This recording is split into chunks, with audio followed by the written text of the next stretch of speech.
चलिए जी बेटे, आज की क्लास को स्टार्ट करते हैं। बेटा आज की क्लास में जैसा कि हमने प्रीवियस क्लास में डिस्कस किया था हमने एक चैप्टर स्टार्ट किया था कैपिटल एंड रेवेन्यू आइटम्स। तो आज की क्लास में उसी को मैं आपके साथ आगे कंटिन्यू करके चल रहा हूं। बेटा लास्ट क्लास में जैसा आप स्क्रीन पर देख पा रहे हैं, मेरे पास जो चैप्टर है इसका नाम है कैपिटल एंड रेवेन्यू आइटम्स। बेटा कैपिटल एंड रेवेन्यू आइटम्स वाले चैप्टर में कल मैंने थोड़ा सा आपको बताया था बेसिक इंट्रोडक्शन कि भाई क्यों हम लोग जो हैं किसी भी ट्रांजैक्शन को कैपिटल नेचर और रेवेन्यू नेचर में डिवाइड करते हैं। बेटा कल की जो क्लास हमने की थी, आप अगर चेक करेंगे तो कल की क्लास में आप चेक करिए, मैंने आपको नोटबुक में थोड़ा सा कुछ नोट करवाया था। मैंने बोला था कि मैं बहुत ज्यादा नोटिंग आपके साथ इस चैप्टर में नहीं करवा के चलने वाला हूं। रीजन बीइंग कि ये चैप्टर बेसिकली थ्योरेटिकल बेस करता है और जितना थ्योरेटिकल बेस ये करेगा उतना सब कुछ मैंने अपने नोटबुक में आपको नोट जो करवाया था थोड़ा सा, उसके बाद मैंने जो बुक आपको इशू की है बेटा उसके अंदर मैंने आपको सब कुछ मटेरियल कंटेंट सब बना कर दिया है। बेटा सिर्फ आपको वो मेरे साथ रीडिंग करना है, मेरे साथ उसको एक एक पॉइंट को अंडरस्टैंडेबिलिटी लेनी है एंड आफ्टर दैट आपके लिए चैप्टर बिल्कुल ईजी हो जाएगा। तो मैं आपके साथ आज की क्लास में उस चैप्टर का डिटेल करने जा रहा हूं। तो मैं ये मान के चल रहा हूं बेटा, प्रीवियस क्लास हमने जो की थी मैंने उसमें बताया था कि there are two types of transaction, first one is capital nature and second one is revenue nature.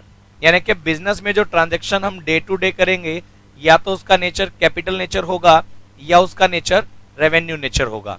Capital nature में मैंने दो पार्ट्स डिवाइड कर दिए थे, आप देख पा रहे हैं, एक कैपिटल रिसिप्ट है और एक कैपिटल एक्सपेंडिचर है। उसी तरह से बेटा रेवेन्यू नेचर की ट्रांजैक्शंस को भी मैंने दो पार्ट्स में डिवाइड किया, एक रेवेन्यू रिसिप्ट और एक रेवेन्यू एक्सपेंडिचर। इन सब बातों को बताने के दौरान मैंने आपको एक पॉइंट और भी बताया था बेटा, डेफर्ड रेवेन्यू एक्सपेंडिचर। मैंने बोला था एक नया नाम और हमारे सामने आएगा, डेफर्ड रेवेन्यू एक्सपेंडिचर। अब बोलेंगे सर डेफर्ड रेवेन्यू क्या था? तो बेटा एक ऐसा एक्सपेंडिचर जिसका नेचर तो है रेवेन्यू नेचर, लेकिन उसका बेनिफिट क्योंकि हमें मोर देन 1 ईयर मिलने वाला था तो मैंने उसका नाम रख दिया था डेफर्ड रेवेन्यू एक्सपेंडिचर। जब मैंने कल आपके साथ ये चैप्टर आपकी बुक के अकॉर्डिंग स्टार्ट किया, स्क्रीन पर मैंने आपकी बुक को ले लिया बेटा, मैंने आपकी बुक के अकॉर्डिंग जब ये चैप्टर मैंने आपके साथ स्टार्ट किया तो मैंने कल की क्लास में आपको ये बता दिया था। अब ये चेक करिए, कल की क्लास हमने जो की वहां मैंने इसको थोड़ा मैं जूम कर लेता हूं बेटा ताकि आपको मैं स्क्रीन पर पूरा शो कर पाऊं। ये देखिए, कल की क्लास में मैंने आप लोगों को consideration for determining the capital and revenue item, ये सब बातें बेटा मैंने आपको बताने का बेस बताया था कि भी किन चीजों को बेस बनाकर हम ये चेक कर पाएंगे कि एक एक्सपेंडिचर का नेचर कैपिटल नेचर होगा या रेवेन्यू नेचर होगा। मैंने क्या किया, मैंने कुछ एक 5-6 पॉइंट बताए थे, जिनमें से एक तो था नेचर ऑफ बिजनेस, कि बिजनेस का नेचर ये बताएगा कि कोई भी एक्सपेंडिचर आपके लिए कैपिटल नेचर है या रेवेन्यू नेचर है। आपको याद होगा कल मैंने आपके साथ एक पॉइंट डिस्कस किया था कि अगर मैं as a professional person furniture purchase करता हूं और मैं फर्नीचर डीलर नहीं हूं और मैं फर्नीचर परचेज करूंगा तो मेरे लिए कैपिटल एक्सपेंडिचर होगा, लेकिन अगर मैं फर्नीचर डीलर हूं और मैं फर्नीचर परचेज करूंगा तो मेरे लिए वो स्टॉक होगा, लाइक रेवेन्यू एक्सपेंडिचर होगा, क्योंकि मैं उसको आगे रीसेल करने के मोटिव से लेकर आया हूं। इसी तरह से मैंने बताया था रेकरिंग इन द नेचर, कि अगर एक ट्रांजैक्शन फ्रीक्वेंटली होती है, बार बार होती है, ऐसा कोई एक्सपेंडिचर जो बार बार हमें पे करना पड़े उसे हम लोग नाम दे देते हैं बेटा रेवेन्यू नेचर, और जो एक्सपेंस कभी कभी होंगे उन्हें हमने नाम दे दिया कैपिटल नेचर। एक बेस मैंने आपके साथ डिस्कस कर लिया। इसके अलावा मैंने बताया था पर्पस ऑफ एक्सपेंस, एक्सपेंस करने का पर्पस भी बता सकता है कि नेचर क्या होगा। इसके अलावा effect on revenue generation capacity of business, मैंने बताया था कि बेटा अगर एक ऐसा एक्सपेंडिचर जिससे बिजनेस की रेवेन्यू जनरेशन इंक्रीज होती है तो बेटा उस एक्सपेंडिचर का नेचर जो होगा वो कैपिटल नेचर होगा। लेकिन अगर एक ऐसा एक्सपेंडिचर जिससे बिजनेस का रेवेन्यू इंक्रीज ना होकर के मेंटेन होगा, ऐसा कोई भी एक्सपेंडिचर जो होगा बेटा उसका नेचर होगा रेवेन्यू नेचर। इसके अलावा मैंने आपको बताया था मेटेरियलिटी ऑफ अमाउंट इन्वॉल्व, मतलब ये कि अमाउंट से भी हम जज कर पाएंगे कि अगर कोई एक्सपेंडिचर ऐसा हमने किया जिससे कि हैवी अमाउंट हमें एक्सपेंस करना पड़े, इट मींस उसका नेचर हो जाएगा कैपिटल नेचर। लेकिन अगर कोई एक्सपेंडिचर स्मॉल अमाउंट है, छोटे छोटे अमाउंट मैनी टाइम्स हमें पे करने पड़े, उसे हम लोग नाम दे देंगे बेटा रेवेन्यू एक्सपेंडिचर। तो कल की क्लास में कुछ बेस मैंने आपको बता दिए थे, आज की क्लास में आगे कंटिन्यू कर रहा हूं बेटा। आज की क्लास में अब बिल्कुल चुपचाप बैठकर मेरी बात को अच्छे से सुनिएगा, आपकी बुक आपके साथ हो, कई चीजें मैं अंडरलाइन करवा के चलूंगा, हर एक पॉइंट को अंडरस्टैंडेबिलिटी पर चलना है। आपके पेपर में एक लाइन पूछी जाएगी, आपसे उसका रीजन पूछा जाएगा, आपसे ये पूछा जाएगा कि भाई इसका नेचर बताइए विद लॉजिक, तो आपको बढ़िया लेवल पर बताना पड़ेगा। तो पहले आपका अंडरस्टैंडेबिलिटी, मैं बार बार बोल रहा हूं, बढ़िया होनी चाहिए। तो चलिए फिर मैं स्टार्ट कर रहा हूं एक पॉइंट के साथ जिसका नाम है क्लासिफिकेशन ऑफ एक्सपेंडिचर। आपकी बुक के फर्स्ट पेज पर ही है ये बेटा। सबसे पहले मैंने उठा लिया इसमें से कैपिटल एक्सपेंडिचर को। तो अब आने वाले कुछ टाइम तक मैं आपके साथ डिस्कस करूंगा कैपिटल एक्सपेंडिचर क्या है, कैपिटल एक्सपेंडिचर के कौन कौन से एग्जाम्पल हो सकते हैं, कुछ कॉमन बातें मैं आपके साथ बेटा इस बैच में अभी डिस्कस करूंगा। चलिए, तो कैपिटल एक्सपेंडिचर की अगर मैं बात करूं तो मैंने लिखा any expenditure which is incurred in acquiring or increasing the value of fixed asset it term as capital expenditure. अगर कोई भी एक्सपेंस जो एसेट को एक्वायर करने मतलब खरीदने के लिए किया गया हो या उसकी एसेट की वैल्यू को इंक्रीज करने के लिए किया गया हो, ऐसे एक्सपेंडिचर को मैं नाम दे देता हूं बेटा कैपिटल एक्सपेंडिचर। बेटा एक एसेट की वैल्यू जब इंक्रीज होगी दैट मींस वो कैपिटल एक्सपेंडिचर होगा। As such the amount spend on purchase of land and building, plant and machinery, furniture is a capital expenditure. अगर एक एसेट को खरीदने पर जो पैसा खर्च किया गया, लैंड एंड बिल्डिंग खरीदने, प्लांट एंड मशीनरी खरीदने, फर्नीचर को खरीदने पर जो पैसा खर्च किया गया, उसका नेचर क्या होगा बेटा? Capital expenditure. Such expenditure yield the benefit over a long period. मतलब ये कि अगर बेटा एक एक्सपेंडिचर अगर कैपिटल एक्सपेंडिचर होगा तो उसका बेनिफिट हमें मोर देन 1 ईयर मिलने वाला है, लॉन्ग पीरियड के लिए मिलने वाला है, उसे हम लोग नाम दे देंगे बेटा capital expenditure. And hence is written in assets. और इसी वजह से कैपिटल एक्सपेंडिचर को बेटा एसेट साइड में रखा जाता है। मैंने आपको कल भी बताया था कि कैपिटल एक्सपेंडिचर बैलेंस शीट को रिलेट करेगा बेटा।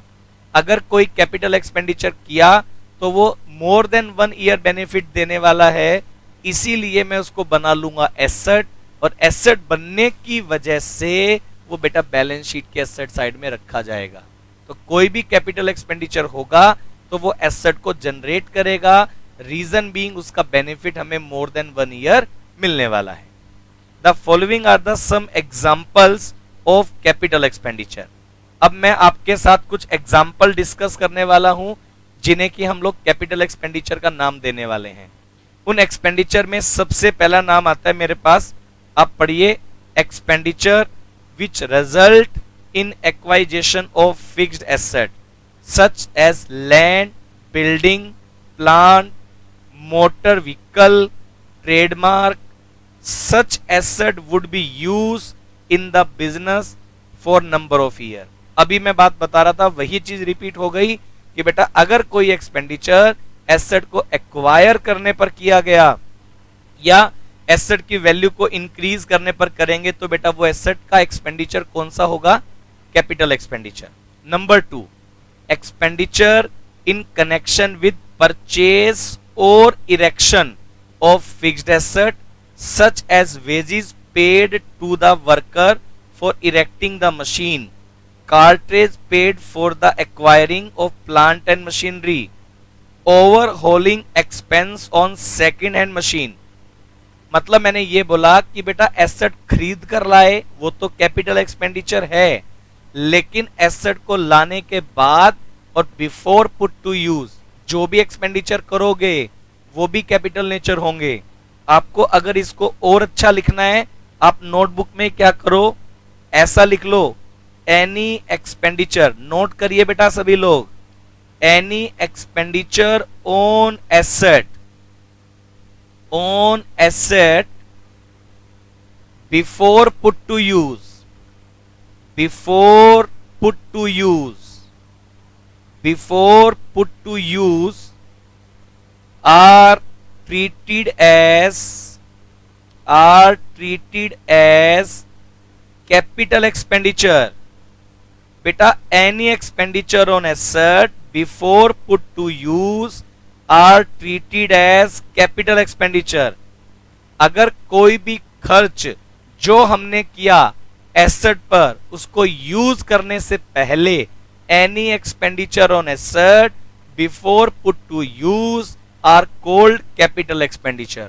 अगर कोई भी खर्च हमने एसेट पर किया है एसेट को यूज करने से पहले, तो बेटा उसका नेचर कौन सा हो जाएगा? Capital expenditure. बार बार एक बात को मैं रिपीट कर रहा हूं, क्लियर? एसेट परचेज करके लाए तो भी कैपिटल एक्सपेंडिचर, एसेट को यूज करने से पहले अगर कोई एक्सपेंडिचर किया वो भी कैपिटल एक्सपेंडिचर। डन है ना? चलिए फिर आगे नंबर 2 के बाद point number 3, expenditure which result in extension or improvement of fixed asset and which increase the earning capacity of asset, such amount spend on increasing the seating capacity of a cinema hall. ये बेटा मैंने example दे दिया कि बेटे अगर कोई asset जिसका improvement आप करवा दें जिससे कि एसेट की कैपेसिटी इंक्रीज हो जाए, मैंने एग्जांपल दिया कि आपके पास एक कोई सिनेमा हॉल है, आप उसकी सीटिंग कैपेसिटी बढ़ा दें ताकि नंबर ऑफ क्लाइंट्स आपके पास ज्यादा आ पाए, नंबर ऑफ कस्टमर उसमें ज्यादा आ पाए, नंबर ऑफ ऑडियंस ज्यादा आ पाए। तो मतलब जो आपकी एसेट की कैपेसिटी को इंक्रीज कर दे, आपका एफिशिएंसी लेवल इंक्रीज कर दे, ऐसा कोई भी एक्सपेंडिचर होगा बेटा तो उसे अपन लोग नाम दे देंगे कैपिटल एक्सपेंडिचर। इसके अलावा all amount spend up to the point of asset is put to use. ये देखिए आ गया पॉइंट ना, ट्रीटेड एज कैपिटल एक्सपेंडिचर। मतलब जब तक आप एसेट को यूज करना स्टार्ट नहीं करेंगे, कोई भी एक्सपेंडिचर आपने कर दिया एसेट पर, तो बेटा उसका नेचर मान लिया जाएगा कैपिटल एक्सपेंडिचर। इसमें एग्जांपल के तौर पर लिखा हुआ है legal fees and brokerage paid to acquire a property and interest paid on loan taken to acquire on asset for the period before asset put to use is a capital expenditure. आपको याद करा दूं, एक point आपके exam paper में पूछा जा सकता है।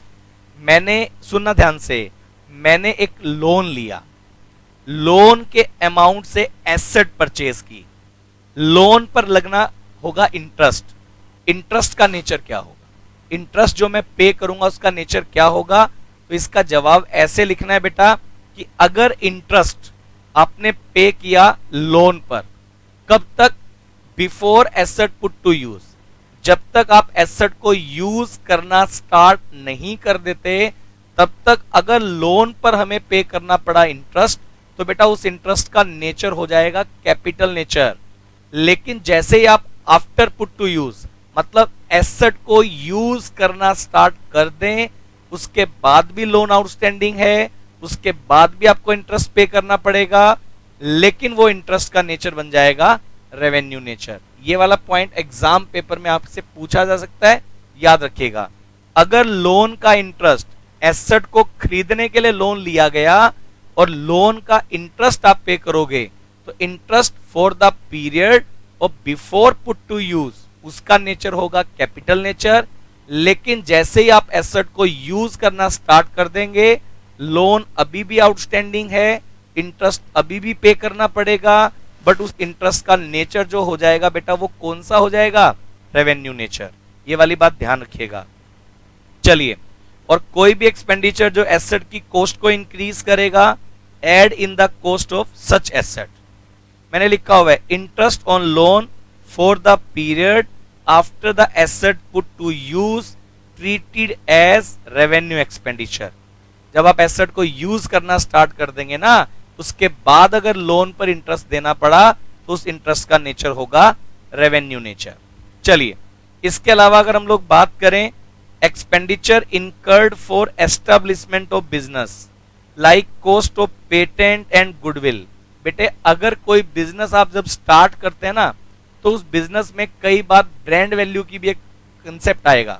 मतलब ये कि आप जो बिजनेस स्टार्ट करने वाले हैं उस बिजनेस में आपको किसी ब्रांड की जरूरत है, किसी नाम जो ऑलरेडी मार्केट में एग्जिस्ट करता है। तो अपन लोग क्या करते हैं, कई बार किसी की गुडविल हम परचेज कर लेते हैं, या किसी तरह का कोई इनोवेशन या कोई पेटेंट या कोई ट्रेडमार्क हम अपने बिजनेस के लिए परचेज कर लें। अगर कोई ऐसा एक्सपेंडिचर किया, उसका नेचर भी हमारा कैपिटल नेचर होगा। दैट मीन्स वो कैपिटल एक्सपेंडिचर होगा, याद रखिएगा। इसके अलावा अगर हम लोग बात करें interest on capital up to the point of production is ready to commence or during the period of formation of company.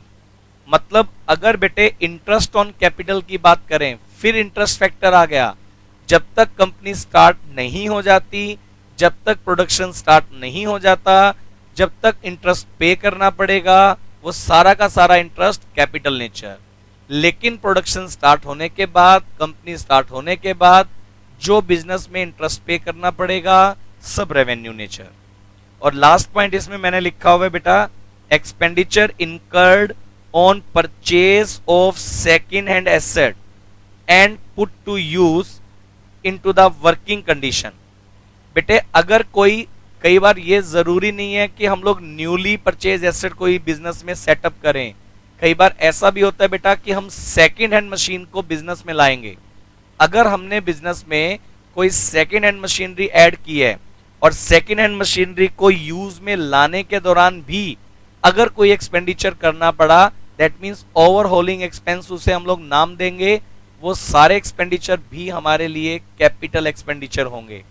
मतलब अगर आप सेकेंड हैंड मशीनरी लाएंगे, जब तक आप उसको बिजनेस में यूज करना स्टार्ट नहीं कर देते, जितने एक्सपेंडिचर होंगे वो सब के सब कैपिटल एक्सपेंडिचर की तरह ट्रीट किए जाएंगे। तो बेटा मैंने कुछ एग्जाम्पल देकर आपको ये बताने की कोशिश की है कि कैपिटल एक्सपेंडिचर कौन कौन से हो सकते हैं। मैंने कैपिटल एक्सपेंडिचर का मीनिंग आपको क्लैरिफाई करने की कोशिश की।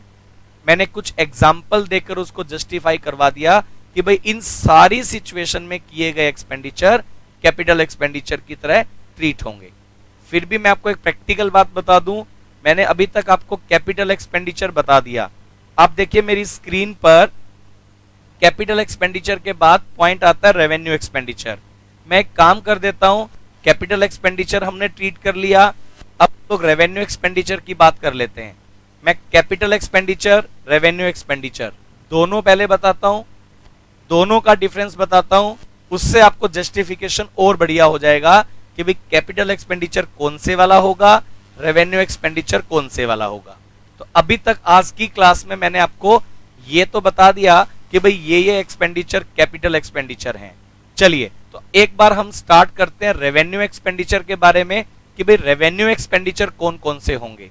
ये देखिएगा, सबसे पहली बात रेवेन्यू एक्सपेंडिचर होता क्या है बेटा, तो लिखा गया कि revenue expenditure any expenditure the benefit of which is received during the current year itself term as revenue expenditure. बेटा ऐसा कोई भी एक्सपेंडिचर जिसका बेनिफिट हमें एक ही साल में मिल जाए, करंट ईयर में ही हमें बेनिफिट मिल जाए और करंट ईयर में ही हम उसका फायदा लेकर उसको कंज्यूम कर लें, तो ऐसे एक्सपेंडिचर का नाम हम रखेंगे बेटा कौन सा एक्सपेंडिचर, रेवेन्यू या कैपिटल, रेवेन्यू। बिल्कुल, जिसका जो एक्सपेंडिचर जिसका बेनिफिट सेम ईयर में हमें मिलता है उसे हम लोग नाम दे देंगे बेटा रेवेन्यू एक्सपेंडिचर।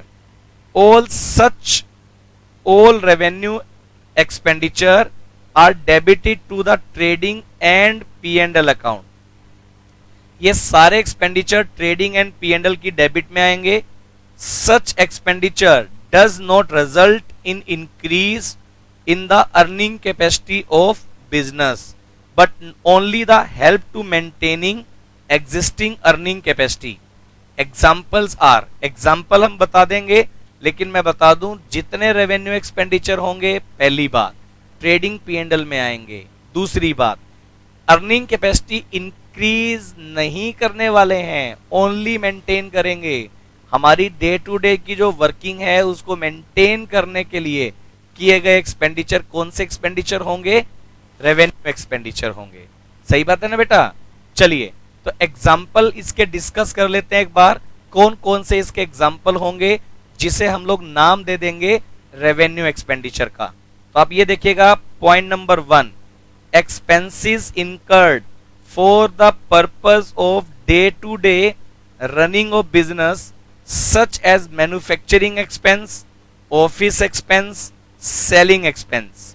मतलब अगर बिजनेस को डे टू डे चलाने में जो खर्च किए गए, चाहे वो ऑफिस के खर्च हो, चाहे वो सेलिंग के खर्च हो, चाहे वो मैन्युफैक्चरिंग के खर्च हो, वो सारे के सारे एक्सपेंडिचर कौन से मान लिए जाएंगे? Revenue expenditure. बिल्कुल सही समझ रहे हैं आप। दूसरी बात, expense incurred on the ordinary repair and maintenance of fixed asset, white washing expense of building. Basically मैं बता दूं, अगर आप बिजनेस जब करेंगे ना बेटा, एक बड़ा अमाउंट आप कैपिटल एक्सपेंडिचर पर खर्च कर देंगे। अब क्या होता है, मेरी बात को समझिए, हमने सेटअप लगा दिया, सेटअप लगाने पर पैसा खर्च कर दिया, लेकिन जैसे जैसे मैं उस सेटअप को यूज करता हूं ना बेटे, तो उस सेटअप में छोटे छोटे क्या होता है, उस जो सेटअप में फर्नीचर है, मशीनरी है, वो कभी कभी रिपेयर मेंटेनेंस मांग लेती हैं। अब मेरे पास एक एसी लगा है जो हर एक बार मेरे को उसका रिपेयर मेंटेनेंस करवाना पड़ता है। तो एसेट जब आप परचेज कर रहे हैं तो वो कैपिटल एक्सपेंडिचर है, लेकिन जैसे आप उसको यूज करेंगे तो वो छोटी मोटी रिपेयर मेंटेनेंस लेना स्टार्ट कर देगा। तो अगर किसी भी एसेट की रिपेयर और मेंटेनेंस पर आपने एक्सपेंस किया, जिससे एसेट की एफिशिएंसी लेवल केवल मेंटेन होगी, इंक्रीज नहीं होने वाली है, तो ऐसे एक्सपेंडिचर को मैंने कौन सा नाम दे दिया बेटा? Revenue expenditure. बिल्कुल सही समझ रहे हैं आप। तीसरा point, payment for goods purchase for resale. अगर आपने गुड्स परचेज किए हैं बेटा रीसेल के लिए, मतलब मैं बात कर रहा हूं स्टॉक परचेज करने की। स्टॉक परचेज करना रेवेन्यू एक्सपेंडिचर है, स्टॉक सेल करना रेवेन्यू रिसिप्ट हो जाएगा। तभी तो बेटा इनकम निकल कर आएगी। एक तरफ आप रेवेन्यू एक्सपेंडिचर करेंगे, फिर उसको सेल करके रेवेन्यू रिसिप्ट करेंगे, तभी तो हम लोग बिजनेस से प्रॉफिट फाइंड आउट कर पाएंगे। तो इसलिए रॉ मटेरियल या फिनिश गुड्स का स्टॉक जो आप लेकर आते हो, उसको खरीदने पर जो पैसा खर्च किया गया, वो बिल्कुल कौन सा एक्सपेंडिचर होगा? Revenue nature. इसके अलावा डेप्रीशिएशन ऑन फिक्स्ड एसेट। बेटे अगर आप बिजनेस में फिक्स्ड एसेट रखते हैं, फिक्स्ड एसेट को परचेज करने पर जो खर्च किया गया था वो कैपिटल एक्सपेंडिचर था, लेकिन फिक्स्ड एसेट को डे टू डे जब आप यूज करेंगे तो एक एसेट की वैल्यू जितनी डिक्रीज होगी, उस एक्सपेंडिचर का नाम जो होगा डेप्रीशिएशन मानेंगे। और डेप्रीशिएशन का नेचर कौन सा होगा बेटा? Revenue nature. इसके अलावा अगर हम लोग बात करें purchase of raw material for converting into the finished goods.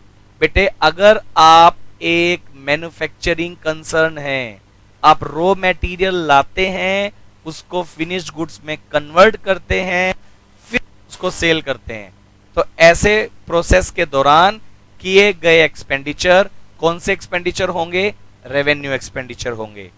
इसके अलावा अगर हम लोग बात करें इंटरेस्ट ऑन लोन और interest on capital for the period after asset put to use, मैंने कैपिटल एक्सपेंडिचर के दौरान बता दिया था, लोन लेकर आप एसेट परचेज कर लें, जब तक आप एसेट को यूज नहीं करेंगे, जो भी एक्सपेंडिचर होगा कौन सा नेचर होगा?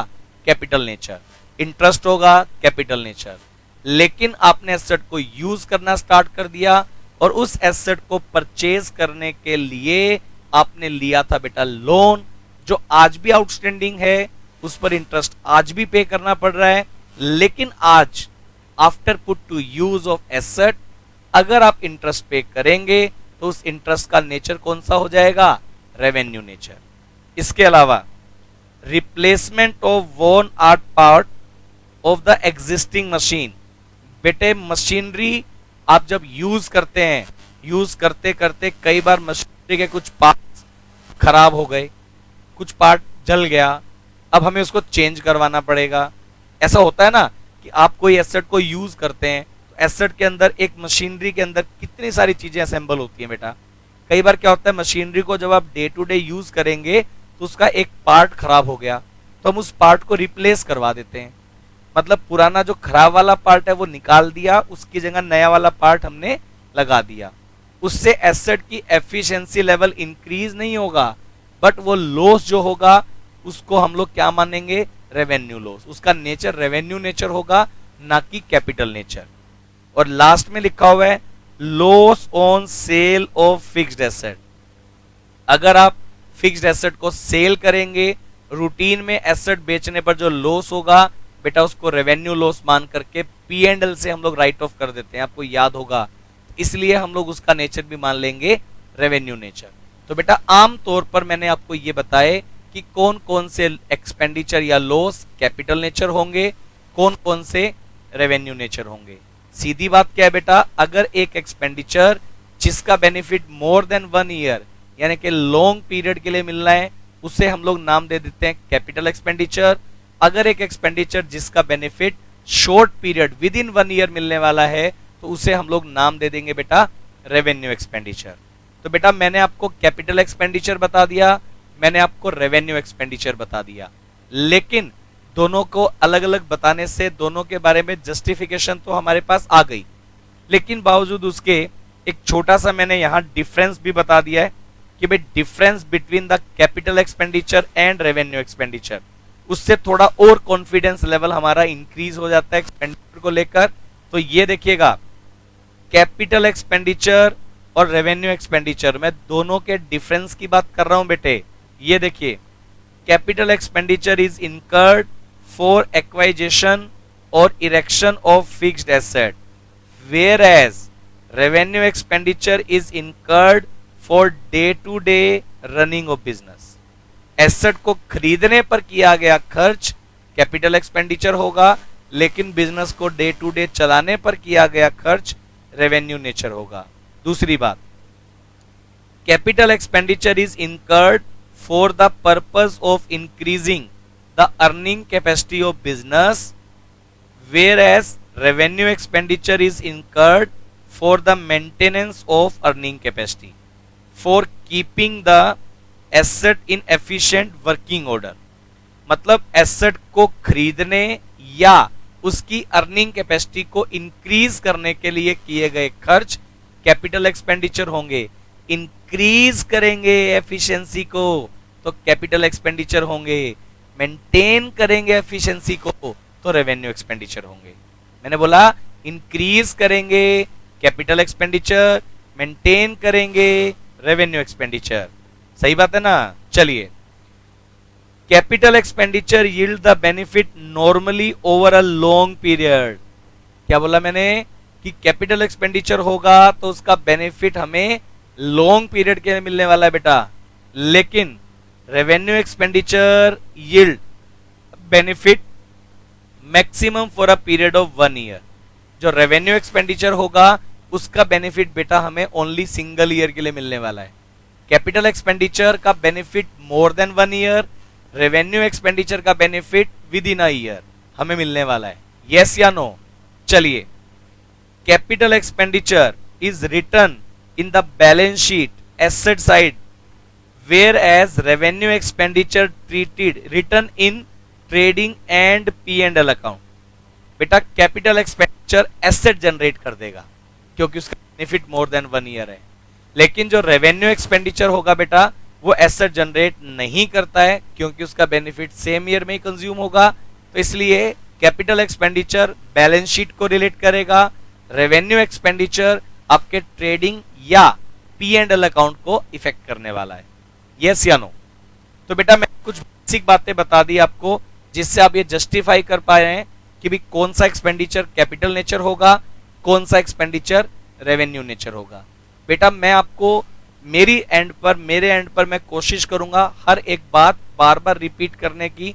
शायद आपको बीच में बोरियत हो, लेकिन बेटा मैं ये मानकर चल रहा हूं, मेरा आपसे ये प्रॉमिस है कि आप सिर्फ मेरे साथ क्लास कर लें। होमवर्क में बहुत ज्यादा काम मैं आपको नहीं देने वाला हूं, जो क्लास से सुन के ही आपका काम यही खत्म हो जाएगा। आप बस अकाउंट्स की क्लास को एंजॉय कीजिए, मेरे साथ एक एक चीज एक एक पॉइंट को क्लास में डिस्कस करके चलिए, है ना। चलिए, तो एक बार हम लोग ये बात मान लें कि बेटा मैंने आपको एक्सपेंडिचर की कैटेगरी आपके साथ डिस्कस की। एक्सपेंडिचर की कैटेगरी में मैंने आपको कैपिटल एक्सपेंडिचर बता दिए, एक्सपेंडिचर की कैटेगरी में मैंने आपको रेवेन्यू एक्सपेंडिचर बता दिए। दोनों तरह के एक्सपेंडिचर आने के बाद हम लोग एक नया पॉइंट और निकाल कर ला रहे हैं जिसका नाम है बेटा डेफर्ड रेवेन्यू एक्सपेंडिचर। आप बोलेंगे सर इसके बारे में हमें पता था, आप बताने वाले हो। चलिए तो एक बार इसको भी हम लोग डिस्कस कर लेते हैं, डेफर्ड रेवेन्यू को। बिकॉज कैपिटल का benefit more than 1 year, revenue का बेनिफिट विद इन 1 ईयर। तो भाई ये डेफर्ड रेवेन्यू क्या है, ये क्या बला है जो यहां निकल कर आ गई। ये देखिएगा, मैंने इसको इंपॉर्टेंट रखा है बेटा कि डेफर्ड रेवेन्यू एक्सपेंडिचर क्या होगा। ये देखिए, according to the guidance note on term use in financial statement issued by ICAI, deferred revenue expenditure is an expenditure for the payment has been made or liability has been incurred। मतलब ऐसा कोई भी खर्च या तो हमने उसका payment कर दिया या हमने इनकर्ड कर दिया और उसकी लाइबिलिटी मेंटेन हो गई है, मतलब वो पैसा भी हमें देना है, मतलब खर्च तो हो गया। And which is carried forward on the presumption that it will be benefit over a subsequent period or periods। भाई ऐसा कोई खर्च जो हमने कर दिया या उसकी लाइबिलिटी अराइज हो गई और हम ये मान करके वो खर्च कर रहे हैं कि भाई इसका फायदा हमें लॉन्ग रन यानी कि मोर देन 1 ईयर मिलने वाला है ना, मतलब उसका जो बेनिफिट है वो सब्सीक्वेंट पीरियड में मिलने वाला है, आने वाले सालों में मिलने वाला है। तो ऐसे सिचुएशन में ऐसा कोई भी एक्सपेंडिचर जो आज हमने खर्च कर दिया लेकिन उसका बेनिफिट हमें मोर देन 1 ईयर मिलेगा, तो ऐसी सिचुएशन में हम जो एक्सपेंडिचर करेंगे उसका नाम कौन सा होगा, डेफर्ड रेवेन्यू एक्सपेंडिचर। बेटे आप ये बात मानकर चलिएगा, ऐसा कोई भी एक्सपेंडिचर जिसका बेनिफिट मोर देन 1 ईयर मिले बट उसका नेचर रेवेन्यू नेचर है, लाइक एज एडवर्टीजमेंट। अब बोलेंगे सर एडवर्टीजमेंट तो हम लोग प्रोडक्ट को बेचने के लिए करते हैं। अब आप मेरी बात को समझना जरा कि एक प्रोडक्ट बेचने के लिए हम नॉर्मल एडवर्टीजमेंट जब करते हैं तो उसका नेचर कौन सा होगा बेटा, रेवेन्यू नेचर। लेकिन हम लोग कई बार ऐसा होता है ना कि एक प्रोडक्ट है जिसको मार्केट में लॉन्च करते हैं और प्रमोशनल एक्टिविटीज हम लोग करते हैं। देखो एडवर्टीजमेंट का मोड क्या है, आपका प्रोडक्ट है मार्केट में सब लोग जानते हैं लेकिन आप रेगुलर एडवर्टीजमेंट करते हैं ताकि आपकी सेल इंक्रीज हो। तो ऐसी सिचुएशन में जो एडवर्टीजमेंट किया गया वो नॉर्मल एडवर्टीजमेंट है for the production, for the increase the sale. But मैं बात करने वाला हूं एक ऐसे एडवर्टीजमेंट की, एक ऐसे प्रोडक्ट के लिए किया गया एडवर्टीजमेंट जिसको मार्केट में पहले से कोई नहीं जानता और उस प्रोडक्ट को मार्केट में आपने करना है भैया लॉन्च। तो लॉन्च करने पर आप क्या करेंगे, बिल्कुल हैवी अमाउंट ऑफ एडवर्टीजमेंट आप खर्च कर देते हैं। आपका मन ये कहता है कि भाई एक बार मेरा प्रोडक्ट मार्केट में बिकना स्टार्ट हो जाए फिर तो मैं दबादब सेल कर दूंगा। तो इसीलिए एक बार सेल निकालने के लिए आप ये नहीं देखते हैं कि रेवेन्यू क्या आएगा, बस आप खर्च किए जा रहे हैं, खर्च किए जा रहे हैं, एडवर्टीजमेंट किए जा रहे हैं, लोगों के अंदर अपने प्रोडक्ट को लॉन्च करते जा रहे हैं, उसकी ब्रांड वैल्यू बनाते जा रहे हैं और खूब सारा पैसा आपने प्रमोशनल एक्टिविटी पर खर्च कर दिया। तो बेटा ये सारा एक्सपेंडिचर है तो एडवर्टीजमेंट का, बट ये नॉर्मल सेल के लिए नहीं किया गया, ये एक प्रोडक्ट को प्रमोट करने के लिए किया गया। तो हैवी एडवर्टीजमेंट जो आपने कर दिया फॉर द प्रमोशनल एक्टिविटी, तो बेटा इसे मैं नाम दे दूंगा डेफर्ड रेवेन्यू एक्सपेंडिचर। अब बोलेंगे डेफर्ड क्यों सर, बेटा डेफर्ड इसलिए क्योंकि एक ऐसा प्रोडक्ट जिसको मार्केट में कोई नहीं जानता था, मैंने इतना एडवर्टीजमेंट कर दिया कि लोगों को उस प्रोडक्ट का पता लग गया और अब मेरी सेल डे टू डे बढ़नी स्टार्ट हो जाएगी। तो बेटा एक बार ऐसा एडवर्टीजमेंट कर दिया जिससे मेरा प्रोडक्ट मार्केट में स्टार्ट हो गया सेल होना, तो ऐसे एक्सपेंडिचर पर किया गया जो अमाउंट इनकर्ड होगा बेटा उसका नेचर में क्या मान लेने वाला हूं, deferred revenue expenditure. Deferred revenue expenditure में मैंने आपको बता दिया एग्जाम्पल, बेटा एग्जाम्पल के तौर पर मैंने यही बात रखी, heavy advertisement to launch a new product is a deferred revenue expenditure.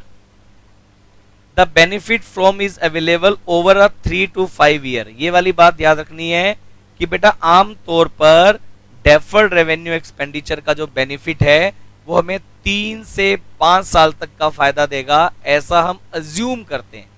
आप बोलेंगे सर ऐसा रूल है क्या, ये पक्का है क्या कि 3 से 5 साल मिलेगा, 3 to 5 ईयर? बेटा मैंने एक अजम्पशन दिया है कि भाई ऐसा हम अज्यूम कर लेते हैं कि भाई जो डेफर्ड रेवेन्यू एक्सपेंडिचर है उसका बेनिफिट 3 to 5 ईयर्स हमें मिलना है। अब ट्रीटमेंट क्या होगा मैं आपको बता दूं। बेटा हम लोग जब डेफर्ड रेवेन्यू एक्सपेंडिचर को ट्रीट करेंगे तो बेटा उसका एक पार्ट, मैं आपको बिल्कुल सिंपल लैंग्वेज में बताता हूं, आपको इतना सारा ये अकाउंटिंग ट्रीटमेंट पढ़ने की जरूरत नहीं पड़ेगी, मैं आपको बिल्कुल सिंपल लैंग्वेज में बताता हूं। जब हमने डेफर्ड रेवेन्यू एक्सपेंडिचर बेटा इनकर्ड कर दिया तो हम क्या करेंगे, उसका एक पार्ट हम ईयर टू ईयर P&L से राइट ऑफ करेंगे और एक पार्ट जो राइट ऑफ नहीं करेंगे वो हमारी बैलेंस शीट में एक बार के लिए शो हो जाएगा asset side.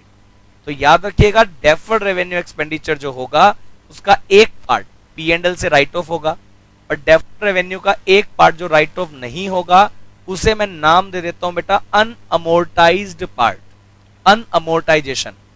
अनअमोर्टाइज्ड part balance sheet के एसेट में रखा जाएगा लाइक एज फिक्टिशियस एसेट। उसको आने वाले कुछ ईयर्स में 1 to 1 हम P&L से राइट ऑफ करेंगे और कुछ ईयर के बाद जब उसका बेनिफिट कंप्लीट हो जाएगा तो हमारी बैलेंस शीट के एसेट साइड से भी जीरो हो जाएगा। जैसा कि मैंने बोला कि एक एक्सपेंडिचर जिसका बेनिफिट 3 to 5 ईयर्स है, फॉर एग्जाम्पल मैंने माना कि मैंने एक ऐसा एक्सपेंस किया जिसका नेचर डेफर्ड रेवेन्यू नेचर है और उसका बेनिफिट मेरे को 5 ईयर्स में मिलने वाला है, तो मैं क्या करूंगा, उस एक्सपेंडिचर के 5 पार्ट्स में डिवाइड कर दूंगा और हर बार 1/5 एक्सपेंडिचर को मैं P&L से राइट ऑफ करता जाऊंगा और रिमेनिंग अमाउंट जो बचेगा बेटा ईयर टू ईयर वो मेरी बैलेंस शीट की एसेट साइड में अपीयर होता जाएगा। आने वाले 5 ईयर्स में जैसे जैसे मैं एक एक पार्ट P&L से राइट ऑफ करूंगा, आफ्टर द 5 ईयर्स उसकी वैल्यू मेरी बैलेंस शीट से जीरो हो जाएगी और ईयर टू ईयर उसका बर्डन P&L अकाउंट पर आता रहेगा इंस्टॉलमेंट्स। तो इसी वजह से इसका नाम बेटा डेफर्ड रेवेन्यू नेचर है। डेफर्ड मींस इंस्टॉलमेंट में एक तरह से इसको आप राइट ऑफ करने वाले। आपको मेरी बात समझ में आ गई ना? चलिए ये हो गया, मैंने आपको तीनों बता दिए, capital expenditure, revenue expenditure, deferred revenue. कल हम लोग एक बात कर रहे थे बेटा कि भाई जब मैं डेफर्ड रेवेन्यू करता हूं और जब मैं कैपिटल एक्सपेंडिचर की बात करता हूं तो एक बच्चे को कंफ्यूजन आ जाता है, क्योंकि जब मैं डेफर्ड रेवेन्यू की बात करता हूं तो मैं बोलता हूं कि बेनिफिट मोर देन 1 ईयर और जब मैं कैपिटल एक्सपेंडिचर की बात करता हूं तो मैं बोलता हूं कि बेनिफिट मोर देन 1 ईयर। तो जब मैं दोनों को एक ही एंगल से बताने की बात कर देता हूं तो फिर बच्चों को कंफ्यूजन आ जाता है कि सर ये तो आपने मिक्स करके छोड़ दिया, कि मैं अब जज कैसे कर पाऊंगा कि भाई ये एक्सपेंडिचर कैपिटल नेचर होगा या ये एक्सपेंडिचर डेफर्ड रेवेन्यू होगा, अब मैं जज कैसे करूं? तो बेटा उसके लिए मैंने क्या किया ये देखिएगा, अगर आप समझे मेरी बात को, थोड़ा सा मैंने आपको इसके बारे में एग्जाम्पल या यूं कह लीजिए डिफरेंस बताने की कोशिश की है। आप ये देखिएगा comparison between capital and deferred revenue expenditure. मैं ये आपको बताऊंगा कि कैसे हम जज कर पाएंगे कि एक एक्सपेंडिचर कैपिटल नेचर होगा या डेफर्ड रेवेन्यू। थोड़ा सा मैंने इसके बारे में एक जस्टिफिकेशन दिया है आपकी अंडरस्टैंडेबिलिटी के लिए। देखिए, the main feature of a capital expenditure is that the result of benefit which is accrue for the business enterprise for a long time, say 10 to 15 year।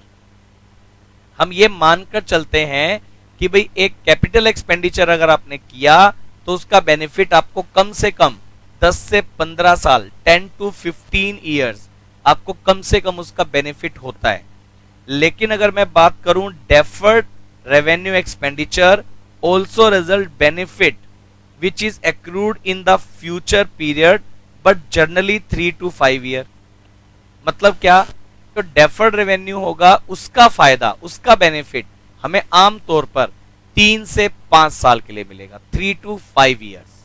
सही बात है। चलिए, तो इसके अलावा लेकिन आप बोलेंगे सर मजा नहीं आया, है ना? क्यों? क्योंकि मतलब फील नहीं आ रहा कि यार 3 to 5 years है, इधर 10 years है, ठीक है, दोनों का बेनिफिट मोर देन 1 year है, बट कोई खास कोई एक ऐसा रीजन जिसको देखते ही आप ये बता दो कि ये डेफर्ड है, ये कैपिटल है, ऐसा क्या रीजन होगा? मैं आपको बताता हूं बेटा। डेफर्ड रेवेन्यू एक्सपेंडिचर में एक सबसे बड़ा ड्रॉबैक पता है क्या है?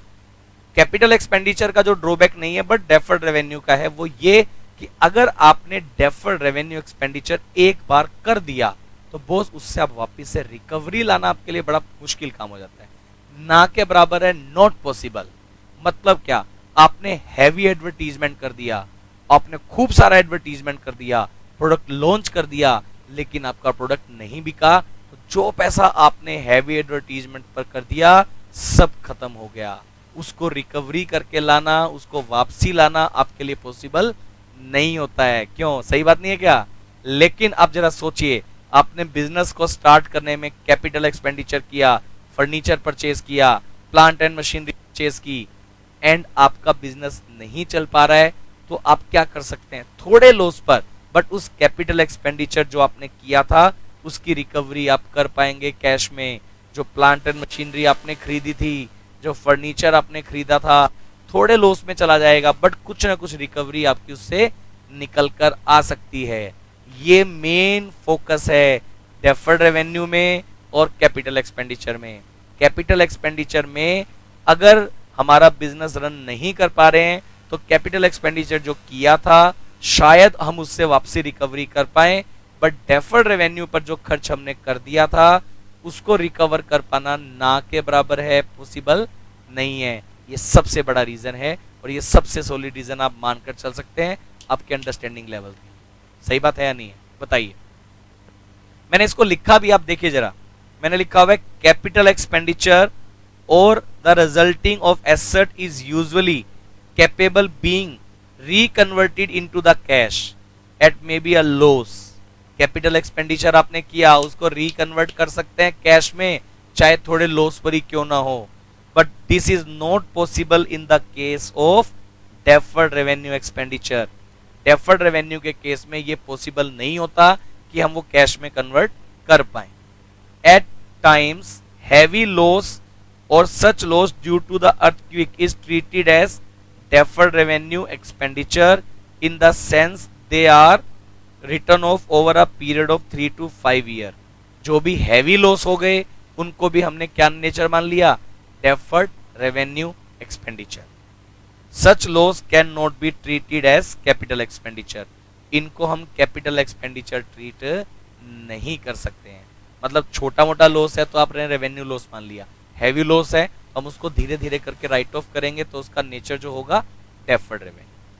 आज की क्लास में कंक्लूड क्या करते हैं? देखिए, मैंने अभी तक जो पढ़ा है, क्लास अभी खत्म नहीं हुई है, क्लास अभी है, लेकिन मैं क्या बताना चाह रहा हूं। देखिए, मैंने बेटा आज की क्लास में सबसे पहली बात एक्सपेंडिचर की बात कर रखी है आपके साथ।